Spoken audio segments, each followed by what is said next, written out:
O que é nascer de novo?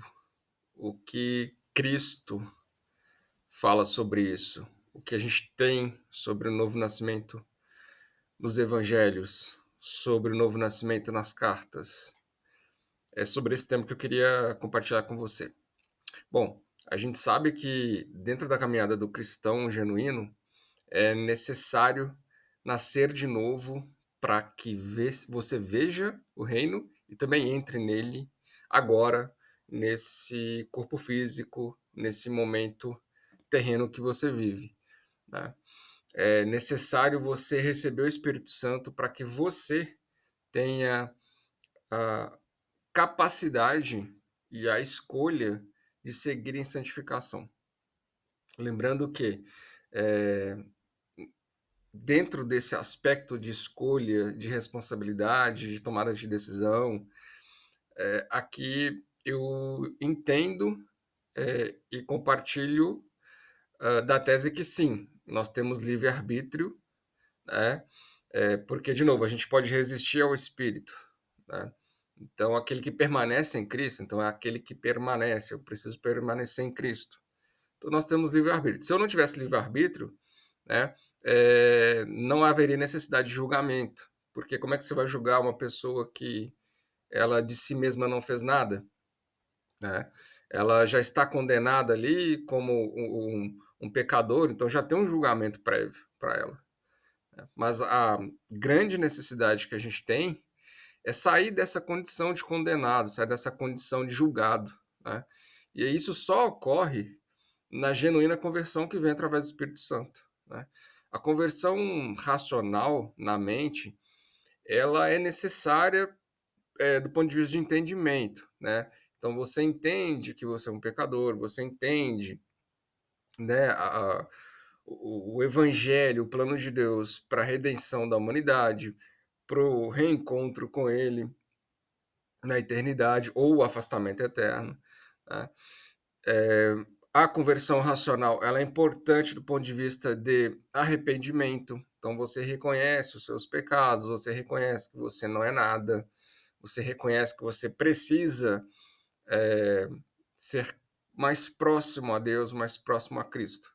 Então a conversão racional ela é importante, porém a conversão genuína, ela vem através do Espírito Santo, porque é ele quem te convence do pecado, da justiça e do juízo, né? E esse convencimento, ele é um convencimento muito mais internalizado, ele é um convencimento que ele é do espírito para a mente, não da mente para dentro, né? Então a conversão racional, ela trata, da mente para dentro. Então eu entendo, eu leio, eu pego a Bíblia, eu vou no culto, eu escuto uma pregação, então eu estou entendendo aquilo e racionalizando a respeito daquilo que eu estou recebendo de informação. Agora, a conversão através do Espírito Santo, a genuína, ela vem de dentro para fora. É diferente. O Espírito ele te inclina primeiramente para as coisas do Espírito e te mostra quem você realmente é. Ele vai primeiramente te tratar, né, dos seus pecados mais ocultos, né? Geralmente o orgulho é um pecado que é pouquíssimo falado e é o pecado que levou à separação eterna, né? A inveja, o ciúme, são pecados que são ocultos e são pecados. E às vezes a pessoa, ela é orgulhosa, ela é avarenta, ela tem a mentira dentro dela, né? Ela pensa coisas horríveis, né? E ela acredita que não, que isso é normal, né? Só que isso não é normal para um cristão genuíno. Então o Espírito ele te mostra quem você é. Esse é o primeiro tratamento que você recebe. Após isso, né, fica a sua decisão, a sua escolha de resistir a essa inclinação para a qual ele está te levando, ou então aceitar, né, e se tornar de fato ali, como Paulo fala, um escravo de Cristo, né? Você vai aplacando o seu eu, vai negando a si mesmo, né? O que que é o negar a si mesmo? É você ir deixando as coisas, Paulo chama coisas de menino, né? Vou dar exemplos práticos aqui. Aquele cristão que nasce de novo e permanece em Cristo, ele toma essa decisão de sim, eu quero, agora que eu recebi o Espírito Santo, eu quero seguir, né, inclinando-me para as coisas do Espírito. Aquele cristão, ele já não vê mais o futebol como o antro da sua felicidade. Ele já não vê mais o time de futebol dele como um ídolo, né. Aquele cristão que nasce de novo, que amava futebol, ele deixa de amar, porque ele começa a perceber o que é o futebol na sua essência. É um entretenimento cheio de problemas que não leva a Cristo, né. Eu assisto, não estou dizendo que seja errado ver ou não, não se trata de legalismo, isso ou aquilo, como Paulo fala, né, mas se trata de ter a mente de Cristo. Então, quando você começa a internalizar, né, eh, a essência do Espírito Santo e quando você começa a frutificar no Espírito Santo, essas coisas elas vão sendo deixadas de lado, né.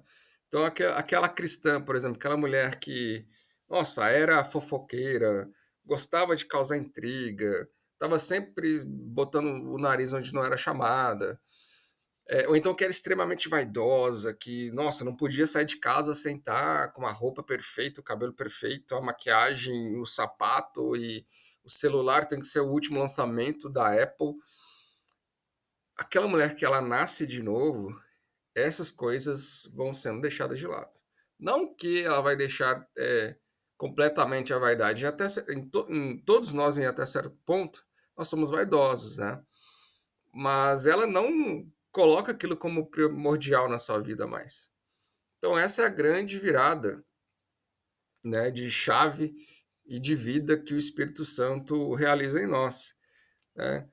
Aquele crente jovem que era, escravo da pornografia, da masturbação, aquele cristão que para ele trair e adulterar já virou uma coisa comum. Quando ele tem um novo nascimento, ele vai abandonando essas coisas. Tem gente que consegue abandonar de um dia para o outro, simplesmente elimina, tem gente que vai gradativamente, né. O fato de você também receber o Espírito Santo não significa que você vai parar de pecar, não é ausência de pecado, né, não é ausência de erro, não é ausência de falhas, mas mais do que a ausência, né, de pecado, que você não vai deixar de pecar, né, é a inclinação para as coisas espirituais em Deus, em Cristo. Então, antes você se inclinava naturalmente pela sua condição de condenado, né? Você não é forçado a ser injusto, você não é forçado a mentir. Ninguém te ensina como adulterar, ninguém te ensina como mentir. Isso é algo natural que surge, porque o ser humano ele está nessa condição, né, de pecador. Portanto, a grande transformação é que eu ganho força, na verdade, através do Espírito, para deixar essas coisas, mas eu preciso deixar essas coisas. O Espírito me convence do pecado, ele me convence da justiça, que Cristo, né, veio para cumprir a lei, ele veio para resgatar o perdido, ele veio para reconciliar as coisas com o Pai, todas as coisas, não só o ser humano, né, todo o universo com o Pai, e também me convence do juízo, né, ou seja, se eu não estou em Cristo, eu já estou condenado. Se eu estou em Cristo, eu deixo de estar condenado, portanto, eu não tenho um juízo futuro. É isso que a gente vê na Bíblia, né. Então, a ação do Espírito Santo, ela não é somente através de dons, visíveis, né. Muita gente acredita que quando recebe o Espírito Santo: "Nossa, agora eu vou falar em línguas, agora eu vou curar enfermos, agora eu vou expulsar demônio, eu vou fazer". Não é isso, né, então e essa mentalidade, ela é uma mentalidade carnal, uma mentalidade do eu. A maior fruto do Espírito Santo é justamente a diminuição do eu, é justamente aplacar essa inclinação para as coisas do mundo que a gente tem de forma natural. Ele me ajuda a negar a mim mesmo, ele me ajuda a tomar a minha cruz, né. E o que é tomar a minha cruz? É justamente eu fechar os olhos, os ouvidos e a boca para o mundo, né? Nossa, é ser um radical? Talvez sim, aos olhos do mundo, sim, é ser um radical com relação ao pecado, né? O pecado ele só conhece um idioma: opressão. Ele nos oprime, né? Você nasce, cresce e logo na infância você começa a ser oprimido por esse mundo e pelo pecado que habita nele, né? Alguns mais, outros menos, né? Alguns sofrem muito, muito mais, outros menos, né? Mas de qualquer forma a gente é oprimido, né, por esse mundo que jaz do maligno. Então, a única linguagem que o pecado conhece é a opressão. E eu só combato ele de forma radical. Não existe passapano, não existe Deus me entende, Deus quer me ver feliz. Isso aí não é evangelho, isso não é bíblico, isso não está na Escritura. O que está na Escritura é resistir ao diabo e ele fugirá de vós. Combater o bom combate, né? Guardar a fé, permanecer em Cristo, se encher do Espírito Santo diariamente, buscar a santificação. E a santificação ela não está só ligada a coisas impuras ou a imoralidade sexual, não. Ela está ligada principalmente aqui, ó, na mente. O homem que controla sua mente, seus pensamentos, né, no espírito, com auxílio consolador ali auxiliando, ele consegue vencer o pecado em Cristo, não de si mesmo. Porque de mim mesmo, como Paulo fala, eu não posso fazer nada. Se eu procurar de mim mesmo, de forma racional, filosófica, teológica, combater o pecado, viver conforme as Escrituras, eu me torno religioso. Eu estarei buscando liturgia, dogma, me torno legalista, me torno moralista. Eu me torno uma pessoa que eu estou mais preocupado com o que as pessoas pensam ao meu respeito do que realmente se eu estou seguindo a fé, guardando a fé e vivendo o evangelho. Então, antes de evangelizar os outros, evangelize-se a si mesmo. Viva o evangelho. Isso está muito explícito nas cartas de Paulo, né, que foi o maior escritor bíblico, apesar de ele não saber que suas cartas estariam, né, inseridas na Bíblia, mas está explícito nas cartas de Paulo, né, que, olha, você precisa ter essa decisão com o auxílio do Espírito Santo da negação do eu. Então, é o maior fruto que a gente pode ver na pessoa que nasceu de novo, é justamente a negação do eu. É justamente o abandono das velhas práticas. É a libertação dessas paixões mundanas. Nossa, então eu não posso gostar de futebol? Claro que pode. Mas se isso ainda é o centro da sua vida, se você respira isso semanalmente, tem um problema grave aí. Você ainda não está, você ainda não foi convencido de que o futebol ou qualquer outro entretenimento está centralizando a sua vida. Quando que nós somos chamados para que Cristo se torne o centro. Muitas vezes a pessoa, a religiosa, que quer por si mesma vencer tudo, né? E a gente vê muito isso no cristianismo, e não é de agora, a gente lê nas cartas de Paulo, isso é desde o início, né, do cristianismo. A gente vê o religioso, às vezes ele até deixa as paixões mundanas, né, o futebol, as novelas, os filmes, ele vai se afastando daquilo, mas em vez de buscar a santificação, em vez de buscar as boas obras no Espírito, em vez de procurar entender mais sobre o domínio próprio, praticar o domínio próprio e a mansidão, né, durante o seu dia a dia, ele corre para dentro de uma igreja e começa a fazer atividades. Então, muitas vezes a atividade religiosa ela ocupa espaço. Mas não, eu estou fazendo para Deus, eu estou fazendo para a igreja, estou fazendo para os irmãos. Não, ele está fazendo para si. Muitas vezes é para si. Muitas vezes é para mim que eu faço um jejum, que eu faço uma ação social, que eu faço um trabalho qualquer, uma denominação qualquer. Eu estou fazendo para aplacar esse sentimento de que eu sou um pecador, eu vou lá e faço uma atividade religiosa. A mesma coisa é o dizimista fiel. Eu, particularmente, para mim, eu tenho que o dízimo não é ordenança para nova aliança. A gente não vê Paulo, nenhum apóstolo, nem o próprio Cristo nos orientando, nós gentios, a dar dízimo, certo? Tô falando aqui para quem não é judeu, tá? Se você é judeu, eu entendo que por mais que você creia em Cristo e até já tenha nascido de novo, acho que é importante você seguir a lei mosaica, é importante você seguir os profetas e continuar praticando a sua fé, entretanto, em Cristo.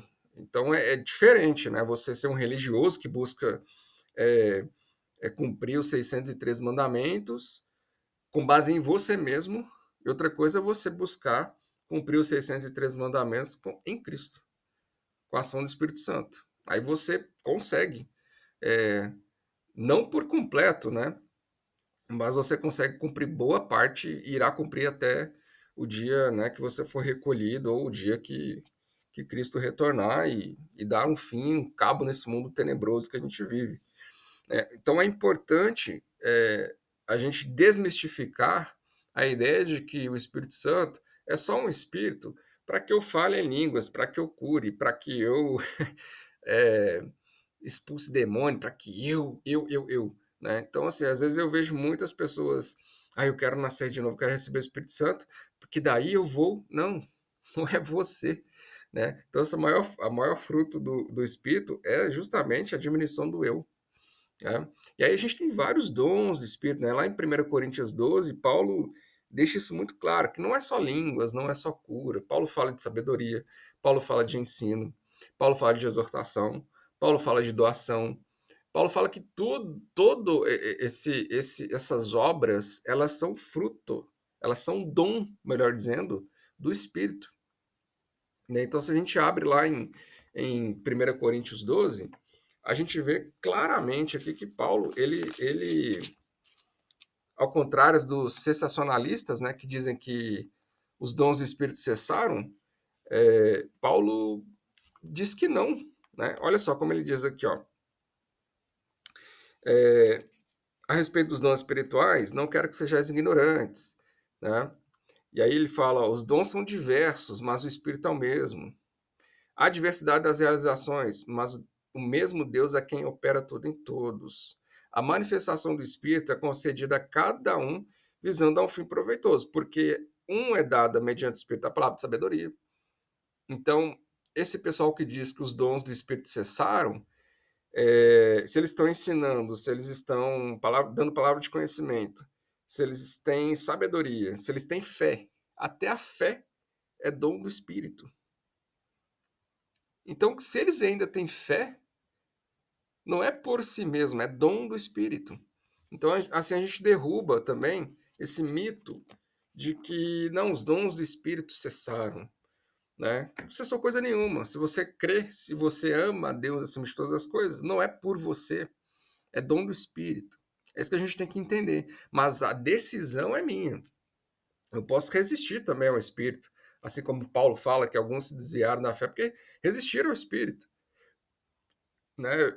Infelizmente, a gente conhece caso de pessoas que eram cristãos genuínos, que você via nelas a ação do Espírito Santo, mas que com o tempo elas foram, em vez delas se esvaziarem, não, elas foram se enchendo de si mesmas, usando os dons do Espírito, e no fim apostataram completamente da fé, né? Voltaram a fazer a praticar obras que praticavam, e Paulo fala que é melhor que essas pessoas nem tivessem nascido de novo, nem tivessem conhecido o Senhor, porque o segundo estado se torna pior do que o primeiro, ou seja, a pessoa, quando ela nasce de novo, mas ela não decide, né, se inclinar para o Espírito e aceitar que o Espírito governe a sua vida, ou seja, ela não se submete à autoridade de Cristo, ela não só perde a salvação, né? Porque lá na videira fica claro que o fruto, o ramo que está conectado à videira não dando fruto, o pai o corta e joga no fogo.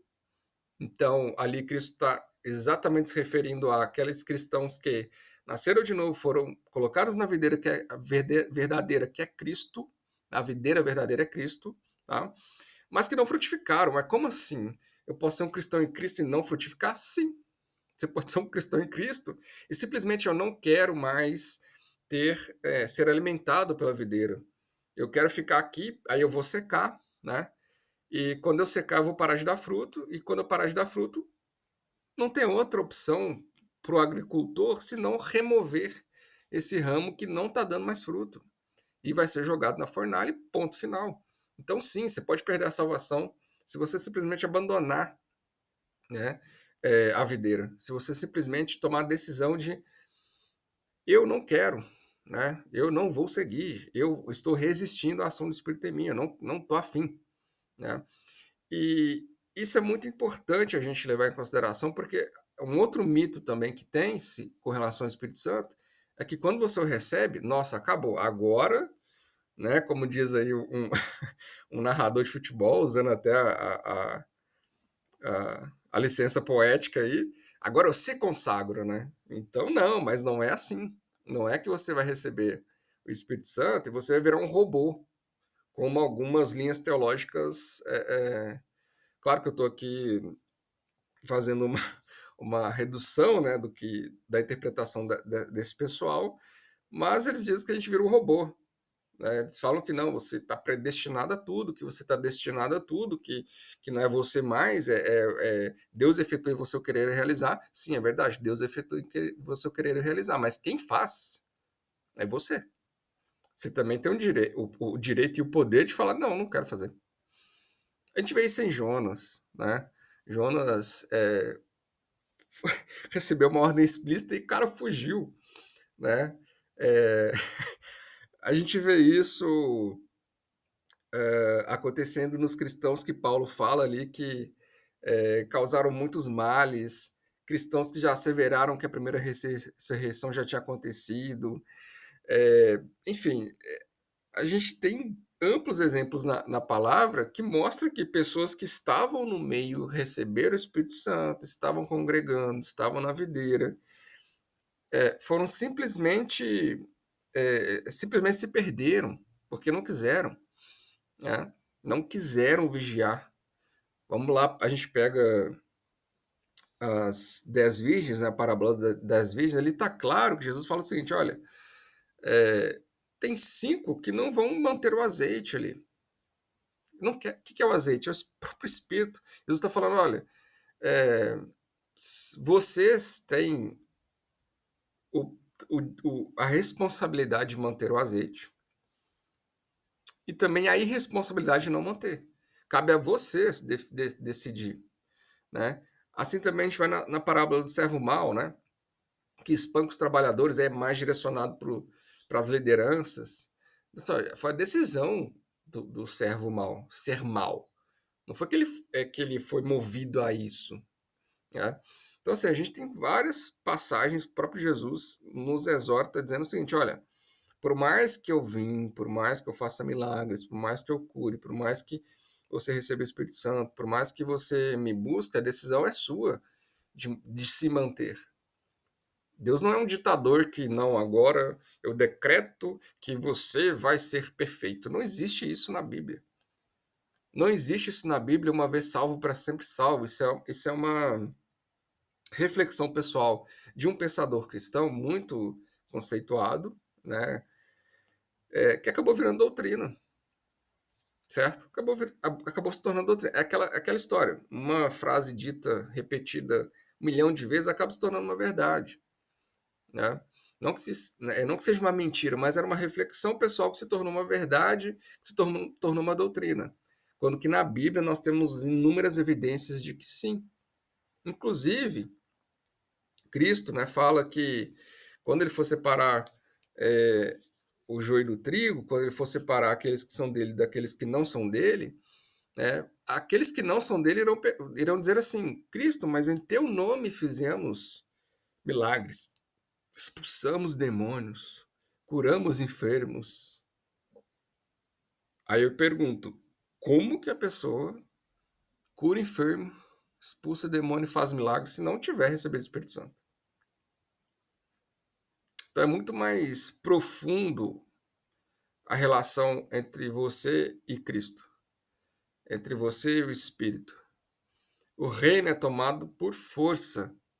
O reino de Deus, a porta é extremamente estreita e o caminho também. Só que as pessoas não querem porque é difícil.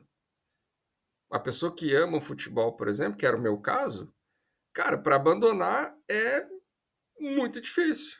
É muito difícil você simplesmente não ver calendário, não comentar nas redes sociais, não ficar bravo quando perde, não se alegrar quando ganha, eh, sabe, não acompanhar as contratações, as demissões, é muito difícil.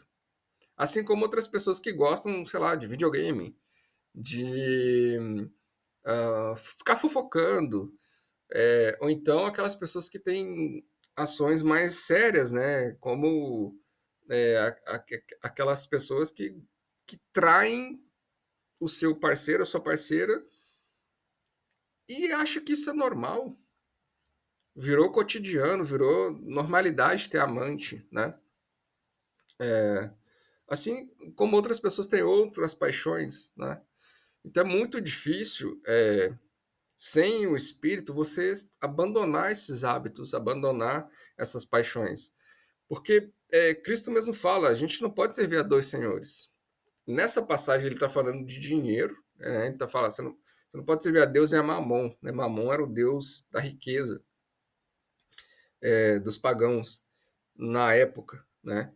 É, depois Paulo fala que avarentos não entrarão no reino. Né? Então, avarento é aquela pessoa que ela ama o dinheiro a domina. Né? Então, tem gente que ama o dinheiro. Né? Então, e quando nasce de novo, necessariamente vai ter que largar esse amor ao dinheiro, esse apego, né? Lucro, lucro, lucro, lucro, lucro. O cara acorda, passa o dia, vai dormir pensando no lucro. Ele não tem sossego. A alma dele só deseja isso, né?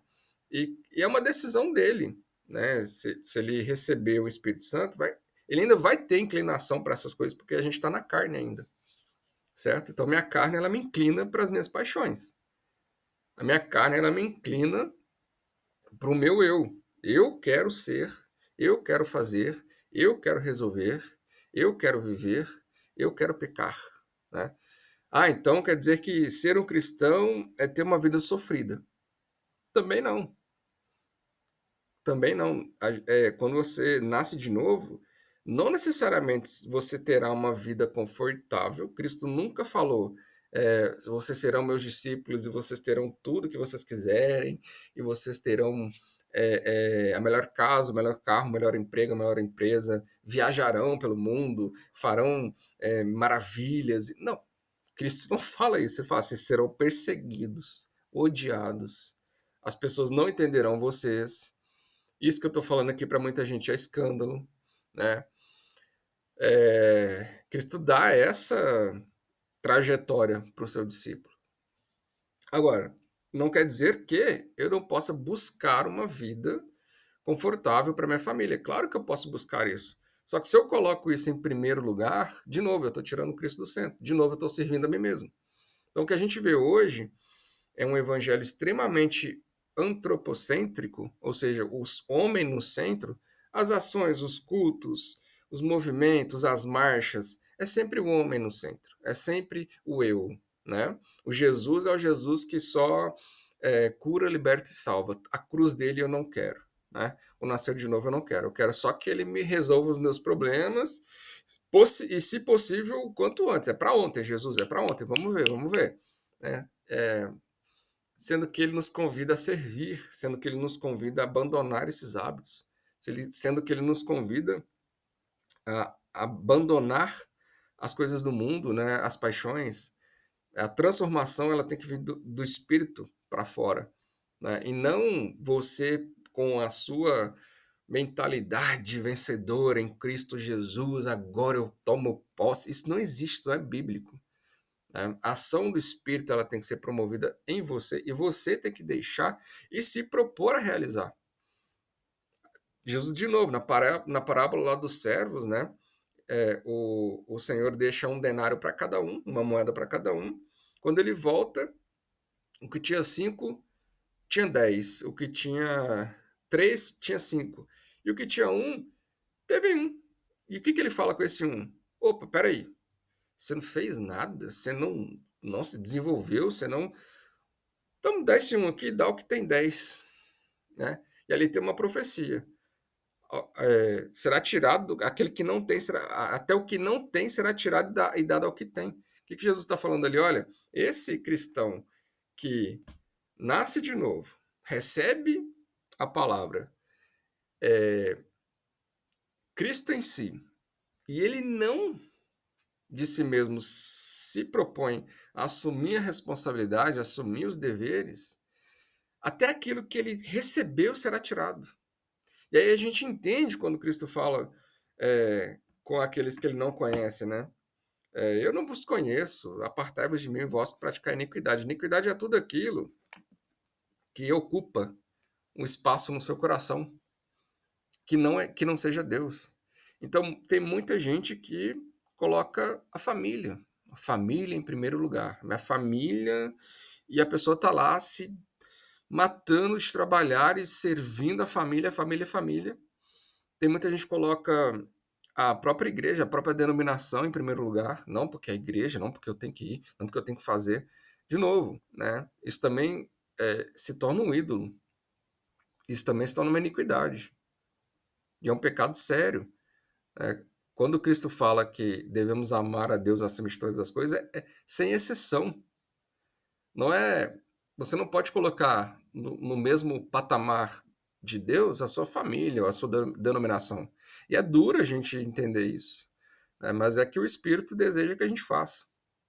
Né? Então, primeiro sempre é o reino de Deus. Primeiro é o governo dele. O reino pressupõe governo.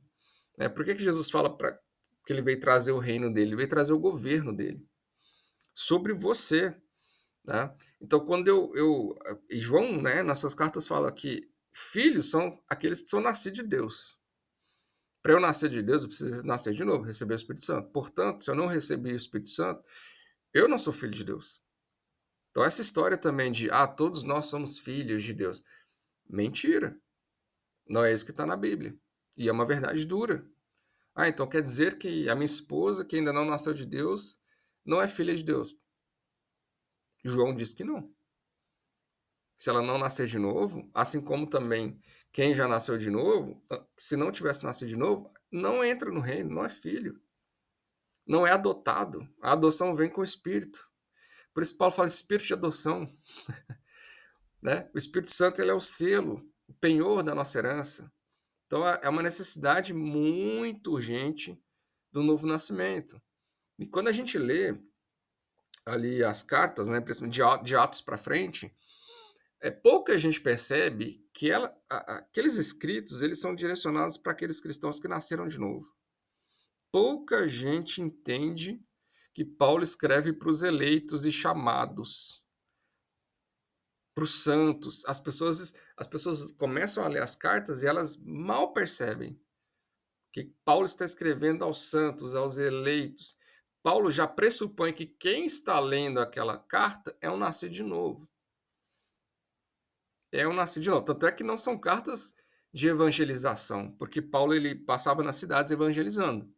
Depois que ele evangelizava, ele voltava em algum momento para edificar, certo? Ou quando ele chegava numa cidade que já havia sido evangelizada, por exemplo, por Apolo, né? Ou uma comunidade que já havia sido evangelizada por Barnabé ou por qualquer outro apóstolo, o próprio Paulo fala que ele não edificava sobre fundamento alheio. Ou seja, eu não vou aqui chegar nessa cidade e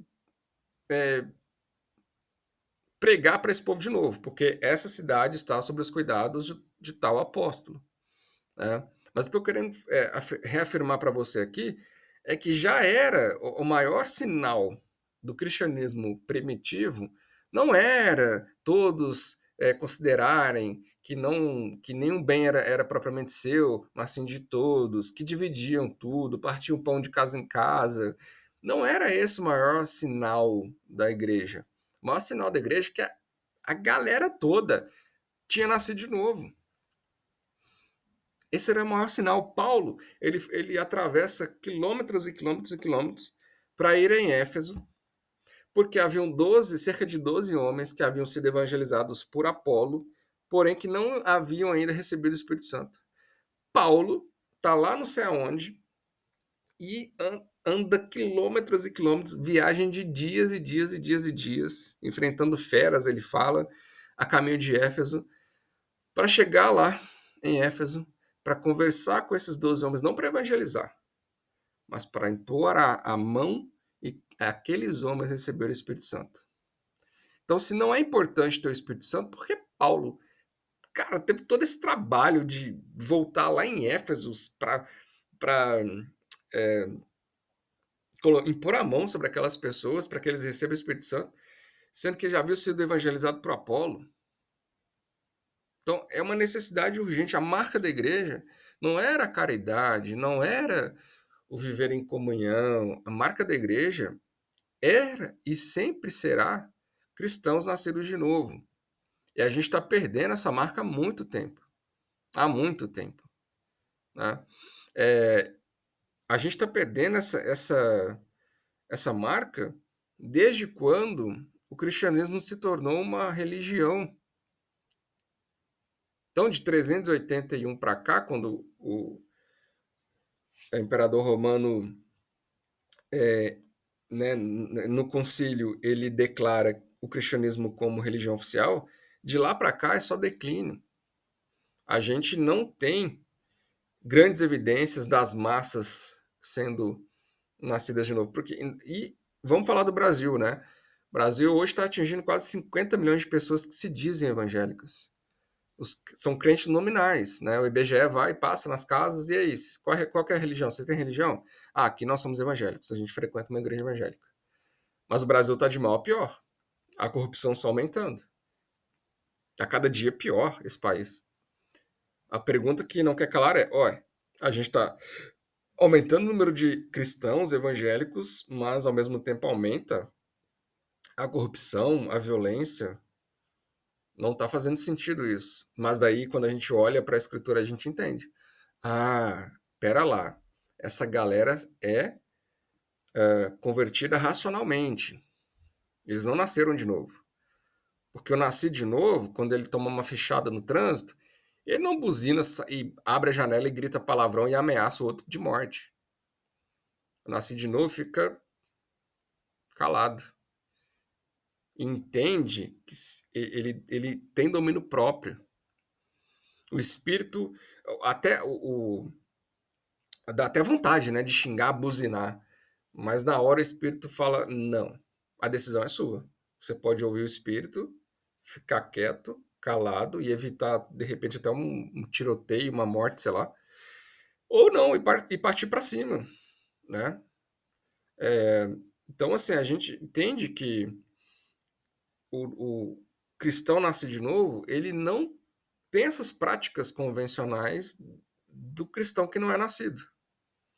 Então existe uma grande diferença entre aquele que frequenta a igreja, que tem prática religiosa, que até entende a Bíblia, que grava versículos, né, bíblicos, que tá, cara, tem culto de domingo a domingo, o camarada tá lá domingo a domingo. Só que pelo fruto os conhecereis, né? Quando você vai ver, a pessoa não é transformada, o papo é o mesmo, ela ama o time de futebol mais do que qualquer outra coisa, né? O dízimo dela é uma troca com Deus. Deus, eu estou dando aqui um dinheiro e eu quero que o Senhor me abençoe, né? Deus, eu estou fazendo uma coisa aqui e eu quero uma coisa religiosa, eu estou participando do teatro da igreja, tá vendo? Olha aqui, ó. E, portanto, eu espero que o Senhor resolva um problema. Deus, eu vou fazer um jejum aqui de 21 dias, ou jejum de Daniel, né? Como o povo gosta de, de falar, meu Deus do céu. Para que Deus resolva um problema meu. Sendo que o jejum é uma prática para purificação corporal. Né? Você eliminar as toxinas do seu corpo, você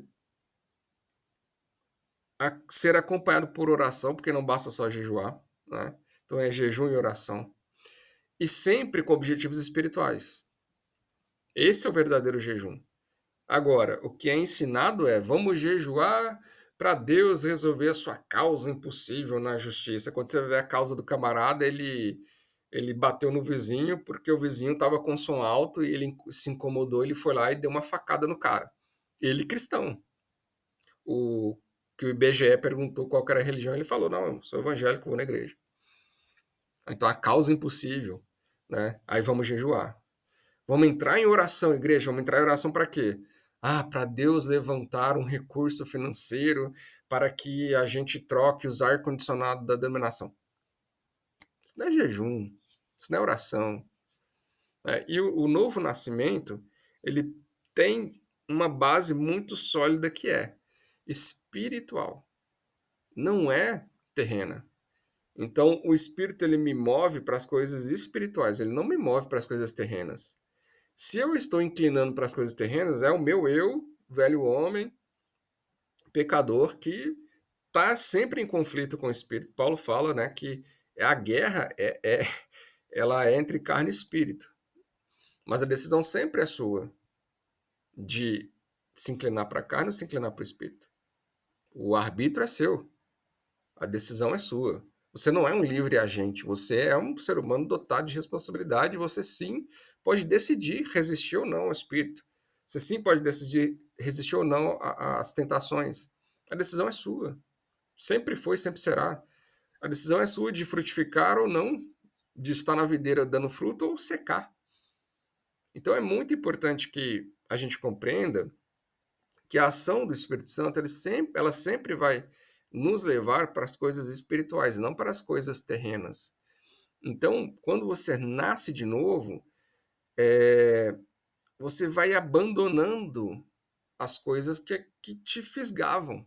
Seus olhos estavam fixos nasquelas coisas e agora, não, peraí. Eu era um apaixonado pelo futebol, cara, isso tomava meu tempo, meu coração, meu dinheiro, minha atenção. Às vezes eu ficava explosivo quando meu time perdia. Nossa, eu não posso mais ser esse homem. Eu não quero mais. Vou aos poucos.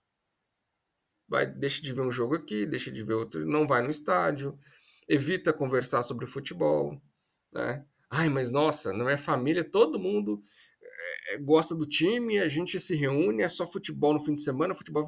Cara, Cristo fala: aquele que não aborrecer pai e mãe por minha causa, não é digno de mim. Ah, mas eu vou ficar sem conversar.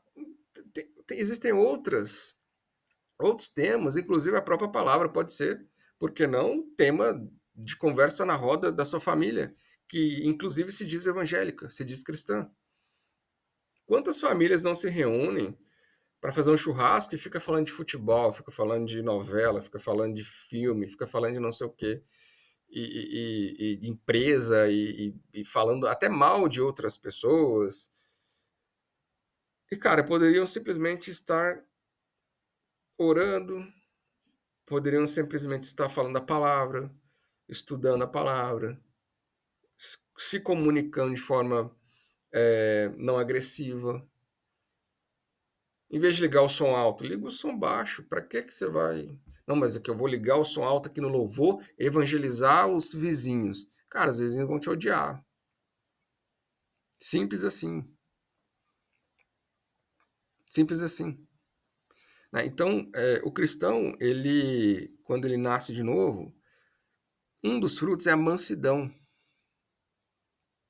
Ah, mas ser manso é ser dominado, é ser domado. Não, a mansidão que ele está falando ali é a mansidão de ter paz para com todos, como Paulo fala. E é um dever nosso também. Se possível, tem de paz para com todos, principalmente com os da fé. E a gente não quer ter paz com ninguém, porque, de novo, a gente está buscando o eu.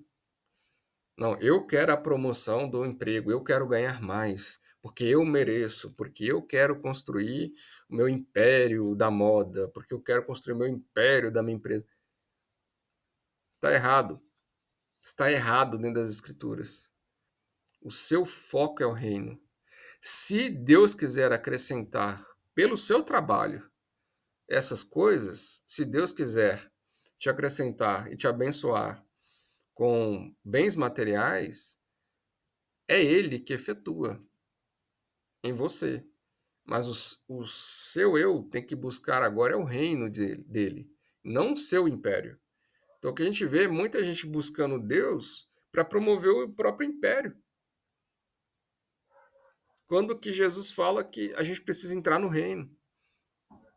E aí a pessoa, ela não quer entrar no reino, ela quer vivenciar, criar e desfrutar do seu próprio império, se esquecendo que nós somos eternos. Alguns irão para a vida eterna e outros para a morte eterna. De novo, a decisão é sua. Então, o fato de receber o Espírito Santo não te torna um robozinho e que a partir de agora você vai só fazer a vontade de Deus. Isso é absurdo falar uma coisa dessa. O fato de receber o Espírito Santo não te torna uma pessoa espiritual acima de todos. Pelo contrário, você vai ser o menorzinho. Você vai entender que, cara, você não sabe nada, você não entende nada. Você é o pior dos pecadores. Você está cheio de pecado. Você precisa ser purificado. E essa purificação só acontece se você permitir que quiser. A responsabilidade é muito grande. Porque, de novo, se você recusar e resistir, o seu estado, o segundo estado, é pior do que o primeiro. Você passa a ser uma pessoa pior do que antes. Se você abandonar, sair fora da videira. Né? E o seu destino só tem um. Cristo morreu só uma vez por você. Paulo fala, Cristo morreu só uma vez. Aquele que é batizado e quer se batizar de novo, olha, Cristo morreu só uma vez por você. Isso foi só uma vez. Não tem como ele não morreu duas vezes, três, quatro, cinco. Então, o chamado é sério. Se você quer realmente nascer de novo, receber o Espírito Santo, existe uma profundidade. O evangelho raso, o evangelho superficial que você ama viver, ele precisa ser confrontado. Esse pecadinho de estimação que você guarda aí, né, só você sabe que você peca, que você tem esse pecadinho, ele precisa ser abandonado. Aquele que confessa e deixa alcançará misericórdia.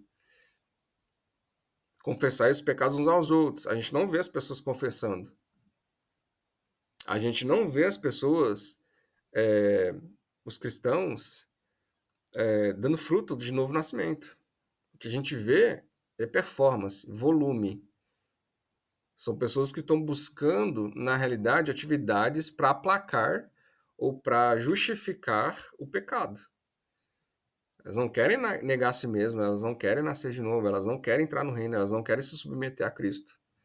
Elas, de novo, estão procurando a religião, a igreja, o próprio Deus, para criarem seus próprios impérios, para resolver os seus problemas. Não estou dizendo que Deus não possa resolver os seus problemas, mas não é o objetivo dele. Então, para nascer de novo, é necessário que você tome essa responsabilidade, que você, de si mesmo, parta para essa vida nova com ele, entenda que é uma profundidade muito maior, muito mais elevada do que simplesmente orar em línguas, simplesmente falar em línguas ou simplesmente fazer atividades religiosas. Né? O novo nascimento, ele é sério, ele pressupõe uma responsabilidade muito grande que parte de você.